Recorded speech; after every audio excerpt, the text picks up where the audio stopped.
may come. It's 8:07, and okay, now I know when I tell you who our next guest is, you might snicker a little bit, or you might laugh and think, well, that's kind of ridiculous since it's raining so much. But we're talking today with the State Forestry Commission, because you may not know the work that goes on in our state. We know we're the Pine Belt, and a lot of trees that you see when you're driving around the state.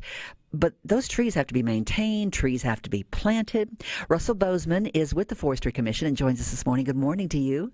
Good morning. Pleasure to be here. It's so good to have you. So I know some folks are thinking, well, you guys do fire control, firefighter control, because it's National Fire Prevention Week, right? That's right.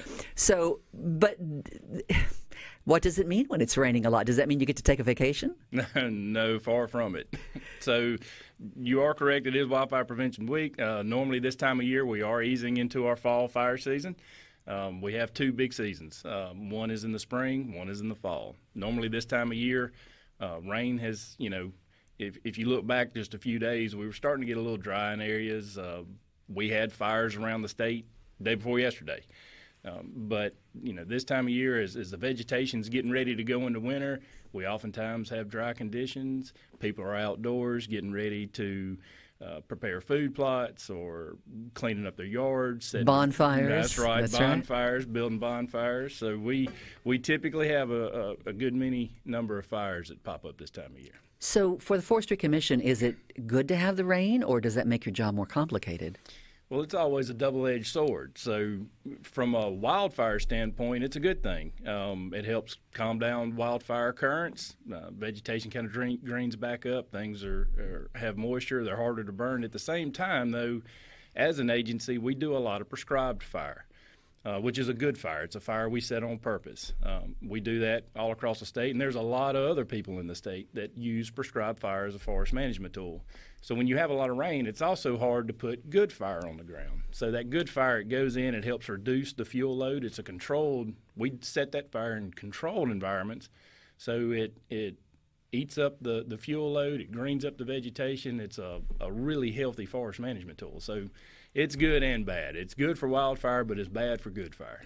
Russell, the coverage that you have across the state, we do have a lot of trees. How much acreage are we talking about that you manage and that you're kind of in control of? So from a forested acre standpoint in the state, there's about 19.2 million acres of forest land in Mississippi. We have responsibility for wildfire on all of that. That's a lot of coverage. My gosh. It is. I can't even fathom that. We've got wildland firefighting resources in every county in the state. You have to. But from a management standpoint, we're blessed that the vast majority of forest land in the state is owned by the non-industrial private forest landowner. So the agency actually has a lot of programs and assistance to help landowners manage their properties however they see fit. Whatever their goals and objectives are, as foresters and as the state forestry agency, we try to help them meet those goals and objectives. And they're all a little bit different. I mean, you can have, two landowners right next door to one another, almost identical forest, and the objectives, because of what the different needs are for each landowner, can be completely different. So whether they're using it as a deer camp or they're going to be building homes on it, I guess that's the difference, right? That's exactly right. It's all landowner driven. Sometimes we see clear cutting taking place on properties, and for me, that bothers me because I think of the wildlife, I think of the beauty of the property. Is that an issue in Mississippi, or is that just randomly happening? So, timber harvest, trees coming off a property happens every day all throughout the state.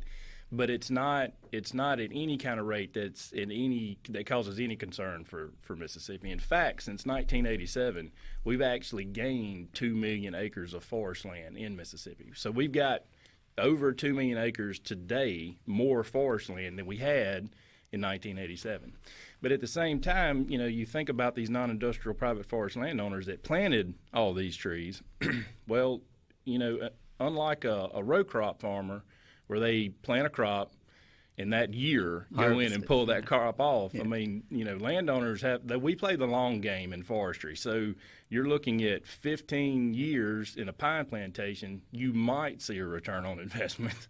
And then, after that, depending on what your management scheme looks like, you may have some at 22 or 25 or 30 or 35, and if you're in the hardwood business, I mean, it's even farther than that. So these landowners, they invested their time, money, and energy, putting trees in the ground, created mounds of ecosystem services, clean water, clean air, habitat for wildlife.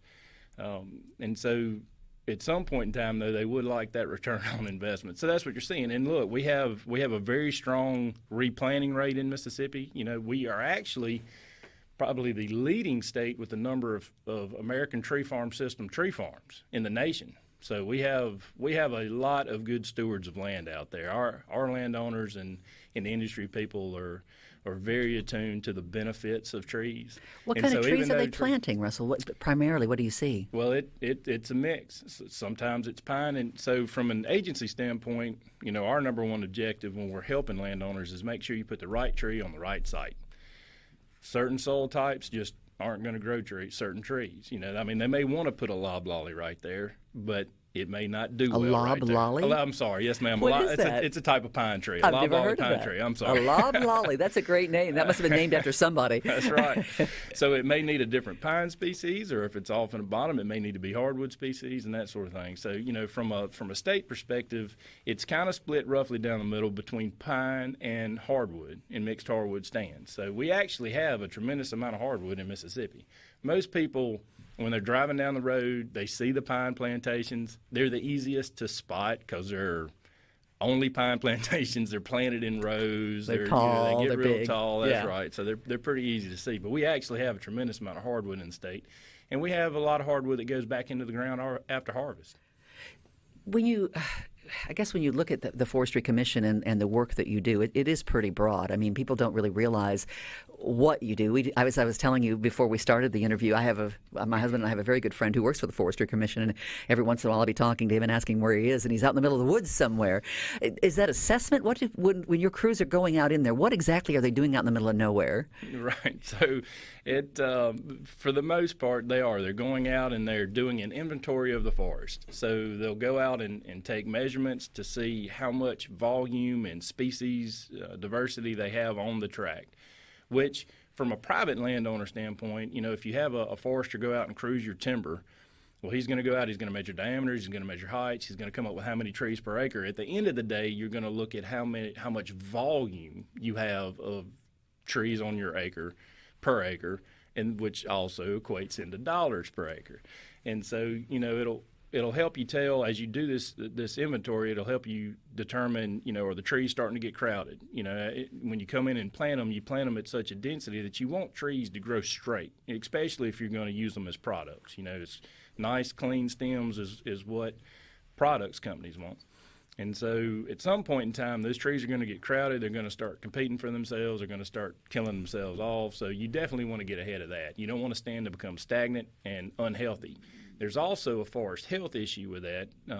If trees are getting stressed and the stand's gotten stagnant, you have much more chance of either forest pests like the southern pine beetle or other fungus. Borers. That's right. Just disease. Crazy stuff. That's right. Or as we have noticed plenty in this year, natural events can come through. And we've had a lot of those, haven't we? That's right. Between tornadoes and hurricanes, it seems like we've had plenty of opportunities for trees to end up on the ground. But we actually have a response for that too. I mean, that's as the state forestry agency when let's say a tornado comes through and tears a path through the state. Well, we are the agency that keeps up with what we call the forest inventory analysis, which is actually a federal program, but it is the inventory for the state. So we go out, measure trees all across the state to tell you what our forest looks like.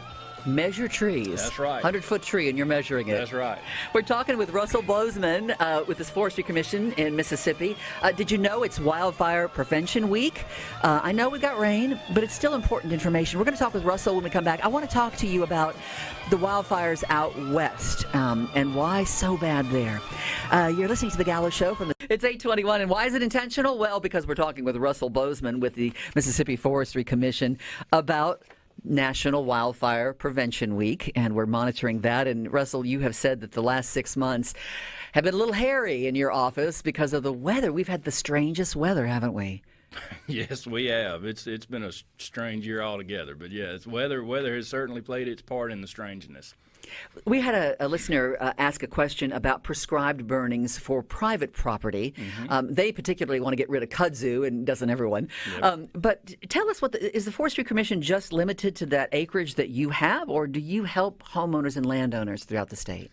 No, we do. We help homeowners and landowners all throughout the state. We have a lot of programs to help private landowners, non-industrial private forest landowners in particular, do all sorts of management activities on their ground, from putting trees in the ground to doing prescribed fire to doing timber stand improvement practices.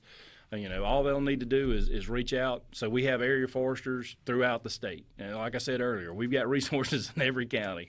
And so all they'll need to do, they can go to our website, click on their Find a Forester. There's a little drop-down box. You click on your county, and it'll pull up someone's name and number, and you can give one of our foresters a call, and they'll be glad to look at your property and work with you on how to get to where you want to be. Is it strictly for tree farmers and property, or can it be for a private resident that has, that lives on some acreage but does have some issues and trying to figure out whether it's fungus or bugs, or worried about wildfires if we have a dry season? That's right. Now we'll go look at the trees just about anywhere. So what you're referring to is what we call urban forestry. So trees that are in more urban settings, like around homes, in cities. So we have a very strong urban forestry program as well. We have an urban forester. Her name is Misty Booth. She does a fantastic job for us.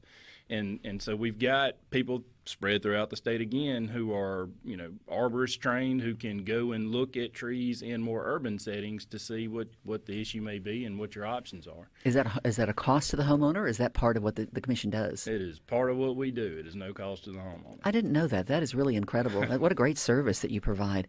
The focus on wildfires, of course, I'm sure, has been out west. We have seen the damage and destruction that has been caused. We've never seen anything like it in our lifetime.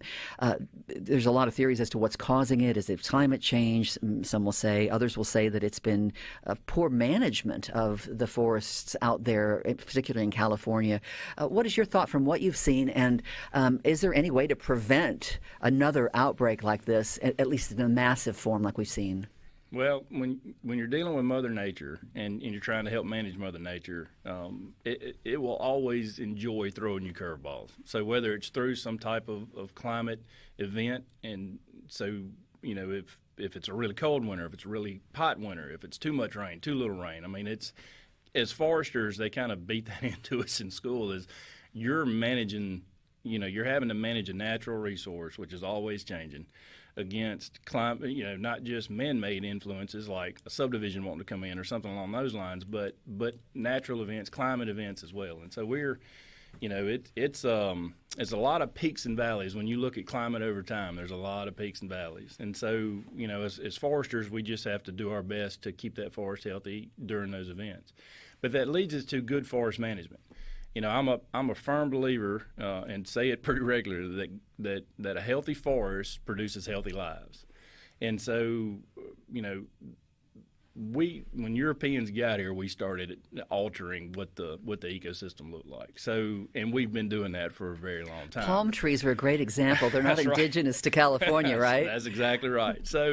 So it is going to require some effort from us to help manage that forest and keep it in a healthy condition. Because if you leave it up to Mother Nature, she's going to figure it out. That's what we're seeing now. And a lot of the ecosystems in the nation were created over thousands and millions of years through natural events like fire. It was the same way in Mississippi. Fire really dictated what grew on lands here in Mississippi. We had a lightning strike would start a fire. Well, prior to massive European, expansion here, that fire could burn for weeks if the weather let it. And so, obviously nowadays you don't want fire on the ground that long, or like what you see out in California, It creates a lot of problems for us now. So, but not just the flame, but the smoke too. So, that's why we use so much good fire here in Mississippi. That's why we promote healthy forest management.